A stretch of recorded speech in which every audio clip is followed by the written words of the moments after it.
اس کے بعد ہم کیا کرتے ہیں؟ بسم اللہ شریف پڑھتے ہیں، پھر ہم کہتے ہیں آمین۔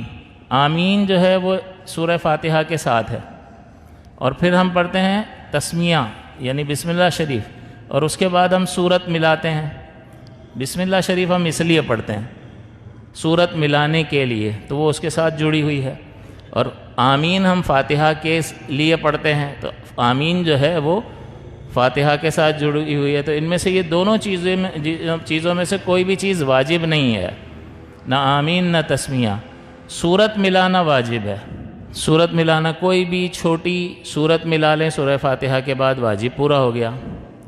3 چھوٹی آیتیں کسی بڑی سورت کی ملا لیں واجب پورا ہو گیا۔ ایک اتنی بڑی آیت ایک جو 3 چھوٹی آیات کے برابر ہو اس نے پڑھ لی، واجب پورا ہو گیا۔ تو پوری چھوٹی سی سورت پڑھ لی، سورہ کوثر پڑھ لی، سورہ عصر پڑھ لی، چھوٹی سورت ہیں تو واجب پورا ہو گیا۔ 3 آیات بڑی سورت کی پڑھ لی، واجب پورا ہو گیا۔ یعنی چھوٹی سورت جتنا قرآن اس نے پڑھ لیا، اور یوں ہی اگر ایک بڑی آیت جو 3 چھوٹی آیات کے برابر ہو وہ پڑھ لی تب بھی واجب پورا ہو گیا۔ جیسے آیت الکرسی، تو یہ آیت الکرسی اللہ لا الہ الا هو الحی القیوم وہو العلی العظیم تک یہ ایک آیت ہے، کتنی بڑی ہے۔ تو اگر کسی نے سورہ فاتحہ کے بعد آیت الکرسی پڑھ لی تو ایک آیت پڑھی، 3 آیتیں تو نہیں پڑھی، لیکن بتائیں اس کا واجب ادا ہو گیا یا نہیں؟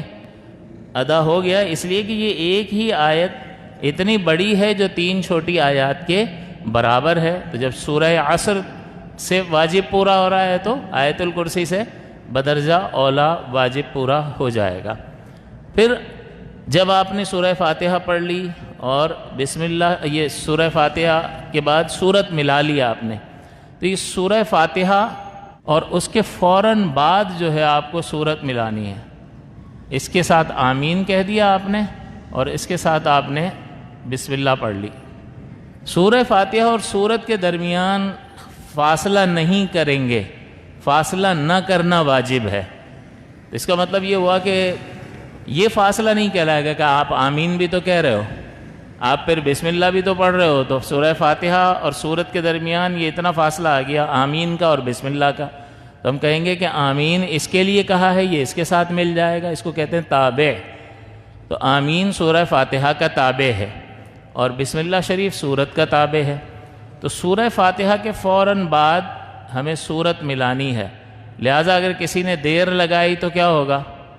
واجب ترک ہو جائے گا۔ سوچ رہا ہے کون سی سورت پڑھوں، کچھ ذہن میں نہیں آ رہا، بعض اوقات پرانی یاد کی بھی صورتیں بھی انسان بھول جاتا ہے، تو وہ ذہن میں اس وقت نہیں آ رہا، تب غور کرے اگر 3 سبحان اللہ کی مقدار دوری ہو گئی سورہ فاتحہ اور سورت کے ملانے میں، تو حکم کیا تھا، واجب کیا تھا؟ فوراً سورت ملانی ہے، اور یہ فوراً والا واجب ترک ہو گیا، لہٰذا یہ سجدہ سہو واجب ہوگا۔ تو سورہ فاتحہ اور سورت کے درمیان اتصال ہونا ضروری ہے، یہ ساتھ ساتھ ہوں گے، فاصلہ زیادہ، ہاں تھوڑا سا سوچا اور 1 سبحان اللہ 2 سبحان اللہ میں اس کو یاد آ گیا اور اس نے قرات شروع کر دی تو کوئی مسئلہ نہیں ہے، لیکن اگر 3 سبحان اللہ کی مقدار خاموش رہا یا اس سے زیادہ تو پھر یہ خاموش نہیں رہنا واجب تھا، خاموش رہ گیا، واجب ترک ہو گیا، لہٰذا آخر میں یہ سجدہ سہو کرے گا۔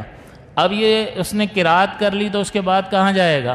رکوع میں جائے گا۔ رکوع فرض ہے، لیکن قرات سورت پڑھنے کے فوراً بعد رکوع کرنا ہے، تو یہ سورت کے بعد فوراً رکوع کرنا ہے، فاصلہ نہیں کرنا ہے۔ اگر فاصلہ کر لیا، قرات کرنے کے بعد تھوڑی دیر کھڑا ہوا ہے، بھائی کس کا انتظار ہے؟ جاؤ آگے بڑھو، یہ کھڑا ہوا ہے، کچھ کسی سوچ میں تھا تو سورت بھی پڑھ لی اور اب کھڑا ہے۔